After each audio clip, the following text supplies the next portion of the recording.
Hey guys, this is Ashley Wilkinson with Curl Up and Dye coming to you with another vlog. I can't really thank one in particular person for this question because I had an abundance of requests to talk about this subject. So tonight we will be talking about dandruff. Apparently it's a huge issue going on right now. I am very well aware of it because a lot of my clients are coming in talking about the dry, itchy, flaky stuff going on with their scalp. Which right now isn't a huge deal to me, and right now I kind of look at as a norm. We're going into change of seasons here. We're going into fall, winter to summer. You're gonna see a lot of physical changes. So I'm going to start off by telling you guys the first thing that I tell my clients when they start bringing this up as a concern. When you're looking at dandruff and you're looking at the condition of your skin and if the climate is a factor, there's two main parts that you really want to pay attention to, and that's your lips and your eyelids. Okay, if you start getting super chapped lips super frequently, or your eyelids start flaking, you are dealing with a climate change, and you're gonna have to find a way to alleviate these things as you progress into the change of seasons, which some of the remedies that I found today that I'm gonna talk to you guys about today can help you with, okay? So let's get right into it.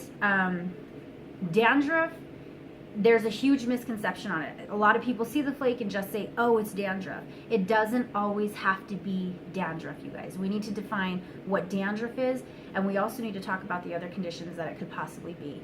So dandruff is caused by the overproduction of oils, which actually houses a form of yeast, and it's actually called Malassezia.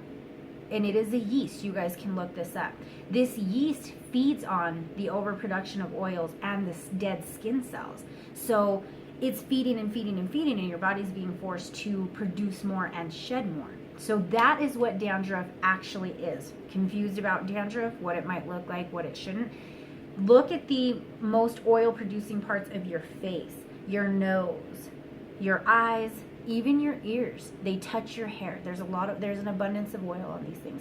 When you see that dry skin that comes off your nose, when you see that dry skin here, that's dandruff, you guys. That is actual dandruff. So if that's what you're seeing on your scalp, you're more than likely going to be fine using any of the remedies that we are going to talk about today. It can be something a little bit more severe, you guys. It could be a skin condition. You have dermatitis, you have eczema, psoriasis. There's a lot of skin conditions that can happen that can actually be inflamed and irritated by some of the shampoos that you would use to alleviate dandruff, okay? So again, if there's a lot of pain, a lot of itching, inflammation of the skin, you might not be looking at dandruff. There are remedies in here that could possibly alleviate some of the problem. Dandruff in itself cannot be cured, okay? It's something that can be maintained and controlled, but can't necessarily be cured. When you're talking about other skin conditions like dermatitis, eczema, psoriasis, you need to see a dermatologist. They are the only people that can diagnose you and give you prescriptions for whatever you're gonna need to alleviate your issues, okay? Here's the first thing that I want to talk about with dandruff. If it is legitimate dandruff, you guys really have to think about the issue here. This yeast is living off of the overabundance of oil and dead skin cells, which, contrary to popular belief, is going to force the person to need to wash their hair more. You need to strip those oils. You need to remove those skin cells. You need to take away what this yeast is housing itself in. Now, of course, you're going to want to use medicated shampoos if that's what you choose to do. Okay, we're going to talk about the non-organic remedies before we talk about the organic remedies. You guys know what's out there: Salson Blue, Neutrogena T-Gel, Head and Shoulders. There's all kinds of shampoos out there that are geared to take care of dandruff. And if it is dandruff, you're more than likely going to find whatever the issue is to be remedied and gone. As I tell all of my clients at the shop, if you are a person who is wham bam, get it done, I just want the problem over, I don't want to fuss or mess with anything, these are going to be the products for you guys. Go in there, get them, start washing your hair with them, take care of the problem, okay? If you are more like me, which is more of an organic person, I want to know what's going on in my skin, I want to know why it works, I want to know what's causing it, That is really who I am, and I know that a lot of my clients are the same way. I really do revert to the more organic things. Now, one thing that's super important in this is none of these shampoos are really geared for moisture. None of them are geared for color care. So this is stuff that you guys are going to have to take into consideration if this is becoming a huge problem in your guys' lives, or if it's just a problem in the change of seasons. You're going to need to kind of amp it up with a good conditioner. Unfortunately, conditioners do contain a lot of oils, so you're going to want to keep it off the scalp. Get in the shower, comb it through your ends, make sure there's not a lot of contact with the scalp. You just washed all the oil out. Why are you going to go and put a bunch more on your scalp and then go the whole day without washing it out? Okay, so again, use your shampoos. Neutrogena T-Gel is a big one. People just really like it. You can use it on children for, that have cradle caps, stuff like that. It really is a big one. That was the number one thing that I saw. Salson Blue, Head and Shoulders, these things are just super popular brands. They've been around forever. So if that's what you choose to use, go ahead and do it. But again, I cannot stress enough, nobody can diagnose anything other than a dermatologist, you guys. You have to go to a professional to get answers to your question. I am a cosmetologist. I do know a lot about the scalp. I do know a lot about the skin. It's part of my job, but I am by no means a dermatologist, okay? Now, we're going to start talking about more organic remedies to dandruff and to possibly helping alleviate, not remedy them, but help alleviate some of the pain in the butt issues that these skin conditions can kind of give you guys. And a lot of them are pretty cool. I don't think that I had thought about a few of them ever, or would have ever thought about some of them, to be completely honest with you. The first one that I researched that came up was aspirin. So aspirin has salicylic acid in it, which is some of the main ingredients in the medicated dandruff shampoo. So the trick with aspirin is you're going to take 2 of them, crush them, put them in your daily use of shampoo, wash your hair, leave in for 1 to 2 minutes, rinse it out, wash again, condition as usual. Again, you don't want to put a lot of oil on the scalp. Keep the conditioner off the scalp, rinse, go on about your day, okay? You're gonna see a lot of remedies that have acid in them, and it's to balance the pH of your hair and your body, you guys. Like, our body has a pH that we run off of, and if it switches, things change, things can get a little messy. So when you're hearing the acidic remedies, that's really what they're gearing to, okay? Next, kind of a no-brainer, tea tree oil. It's something that I recommend to absolutely everybody. I don't care. It's tea tree oil. It's fantastic. Shampoos with up to only 5% of tea tree oil can help alleviate some of the stresses. You don't have to go out and find one. If you have a local grocer, organic grocer, that you can go and buy organic tea tree oil in, put it in your own shampoo. Use it, shampoo with it. If it's not a big deal and it's something that just happens with the change of seasons, this could be a great remedy for you guys, okay? Apple cider vinegar, again, acidity. We are talking about balancing that pH, right? I also have a lot of clients that just like to use apple cider vinegar as just a rinse. They will actually use it instead of shampooing their hair, okay? And the remedies that I found, that definitely wasn't the case. A lot of them were saying spray it with a spray bottle, run it through your head with a little bit of water, leave it on for 15 minutes to an hour, and then you're going to wash your hair as usual. Do it twice a week, okay? Again, you guys, if you're putting apple cider vinegar on your hair, aspirin on your head, and it's hurting, don't do it. Don't do it. Like, don't leave it on there. Obviously, there is a skin irritation there, and it might be better to start off with an aloe vera treatment and then maybe go on to these kinds of things, okay? Fun one that I didn't know anything about was mouthwash.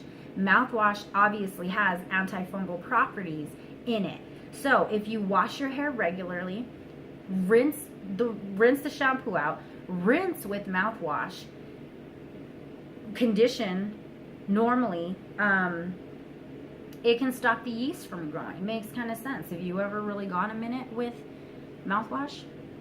Don't lie. Don't lie. Again, another no-brainer, coconut oil. Just a really great product. Again, I will say with all these oil-based products, you guys, they need to be used before shampooing.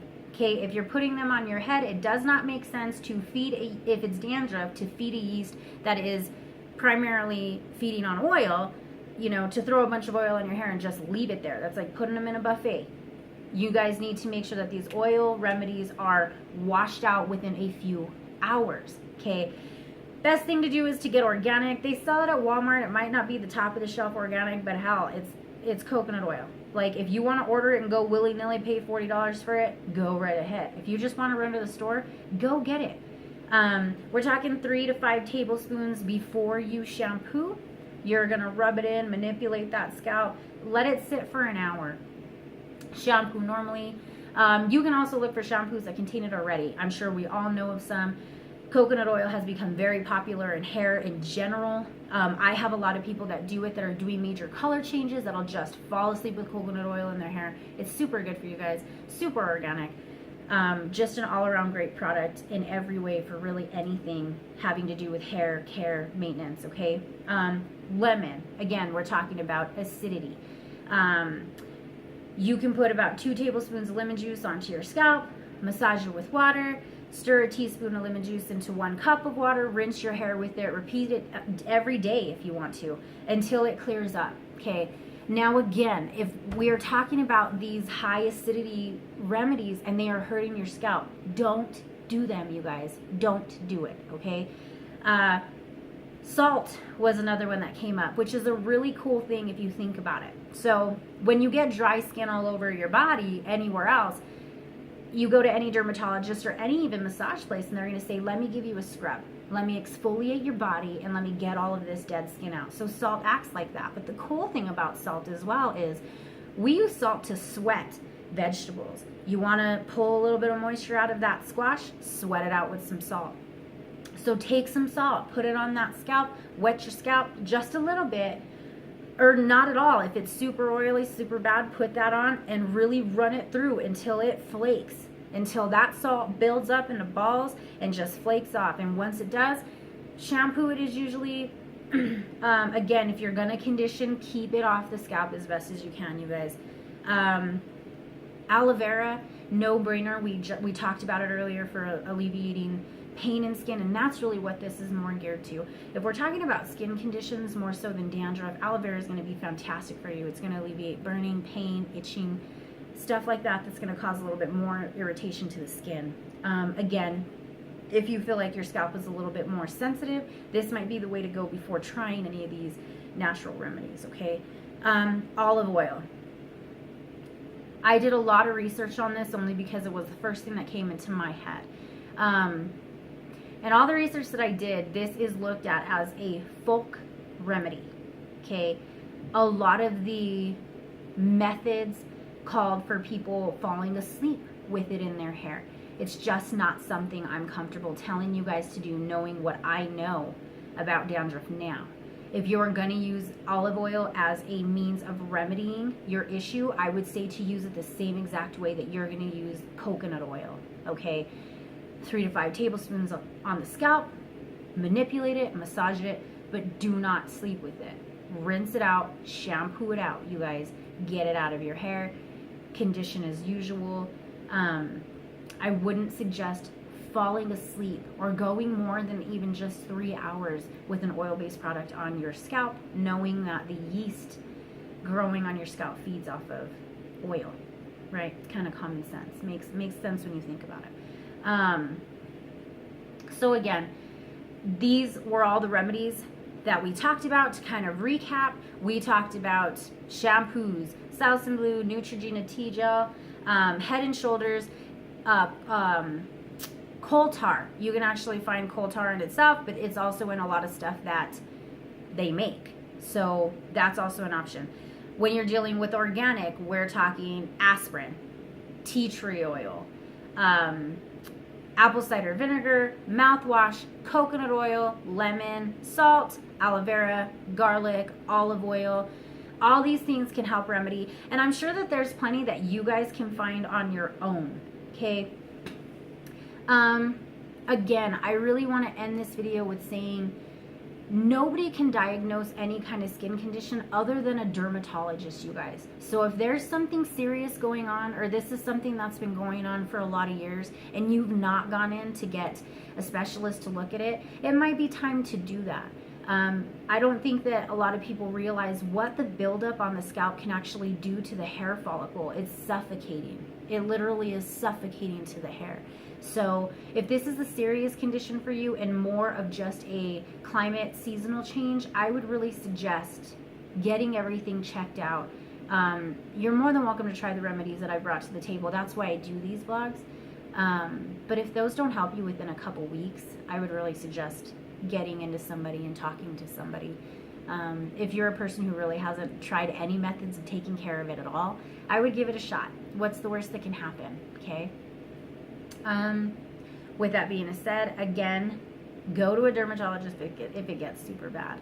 Other than that, I want to thank you guys for the abundance of questions. I do want to apologize to anybody who doesn't get their question answered. I kind of just go through and look at the ones of that would be fun to answer. Oh, I don't really know a lot about that. I should research it and learn while answering the question. Or those that I'm like, that's a quick 5-minute video. I'm going to get it done. The amount of questions that have come in have been fantastic. I do want you guys to know that we actually do have a YouTube page coming up this first week. Hopefully there will be daily videos. If not, there's going to be more videos this week than there will in any other week. I will be going down to at least just one video a week, one question a week. So get them in. No question. There's no such thing as a dumb question or a bad question, guys. So if you have it and I can answer it, whether it's 1 minute, whether it's 16, let me know, okay? So thank you guys for hanging out with me. I know this video was kind of long, but I wanted to make sure to hit everything that I could to help you guys out. So this is Ashley Wilkinson with Curl Up and Dye Salon and Day Spa. I hope you guys have a great night, and as usual, think colorfully. I'll see you guys next time.